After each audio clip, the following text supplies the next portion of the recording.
দর্শক, আমার পিছনে যে গাড়িগুলো দেখছেন, গাড়িগুলো কিন্তু পরিত্যক্ত কিংবা কোনো যুদ্ধ বিধ্বস্তের চিহ্ন নয়। গাড়িগুলো সরকারি সম্পত্তি। গতকাল মহাখালীতে আন্দোলনকারীদের প্রায় 7 ঘন্টার যে তাণ্ডব চলেছিল, সর্বশেষ তাণ্ডবটি পুলিশ চলে যাওয়ার পরে সেতু ভবনের সামনে এবং সেতু ভবন সহ অর্ধশত গাড়ি পুড়িয়ে দেওয়া হয়েছে। কিন্তু এই কয়েক ঘন্টা ধরে জ্বলা আগুন কেউ নিভাতে আসেনি, কারণ আন্দোলনকারীরা ফায়ার সার্ভিসকে আসতে দেয়নি। আমরা আজকে আপনাদের দেখাবো যে গতকাল সন্ধ্যার পরে তাণ্ডবে আর কি তারা জ্বালিয়ে দিয়েছে।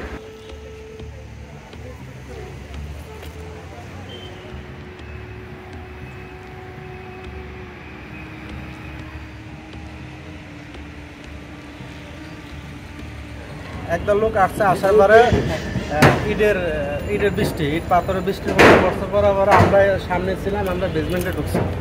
বেসমেন্টে ঢুকে ওখানে অনেক গাড়ি ভাঙচুর করছে, আমরা একবারে পিছনে গিয়ে পলাইছি। পলানোর পরে যখন দেখলাম যে সামনে গিয়ে সব আগুন লাগিয়ে গেছে, তখন আমরা এর ভিতরে বেরোইছি, বেরো ওয়ালপ্রপকে বাইরে যায় বেরোইছি। তারপরে ওরা সামনের দিকে চলে গেছে।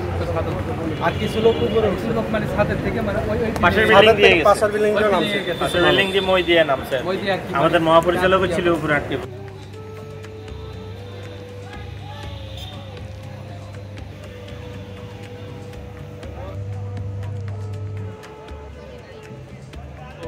হঠাৎ করে গাড়ির ভাঙচুর শুরু হলো, গ্লাস উপরে যে গ্লাসগুলো সেগুলো ভাঙাচুরা শুরু হলো। তারপর আস্তে ধীরে তারা এই গেটটা ভেঙে গেটের ভিতরে ঢুকে গেল।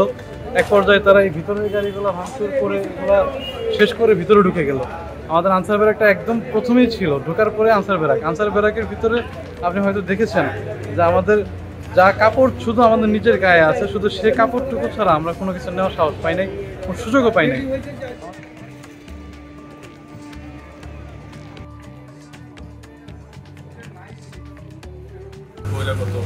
যারা আছে ওরকম লোক মনে হয়েছে, ছাত্রদেরকে ওরকম মনে হয় না।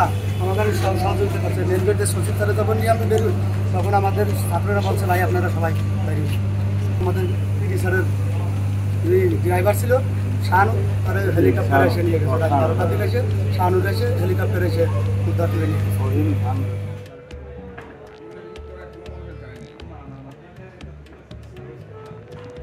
আগুনের ইয়েটা বোঝা যাচ্ছে, এখন তাপ বোঝা যাচ্ছে, ধোঁয়ার গন্ধ বোঝা যাচ্ছে।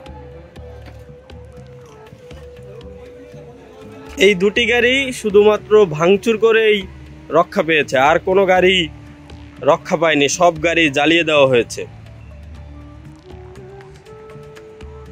সেতু ভবন এলাকার এই ক্যান্টিনেও তাণ্ডব চালিয়েছে আন্দোলনকারীরা।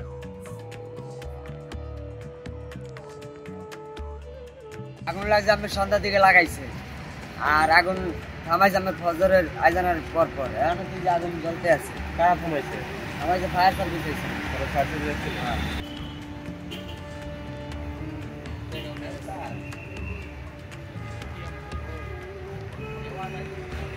মহাখালীর সেতু ভবন এলাকায় যে তাণ্ডব চলেছে, আর এই তাণ্ডবে এক একটি গাড়ি এখন কঙ্কালসার হয়ে গেছে।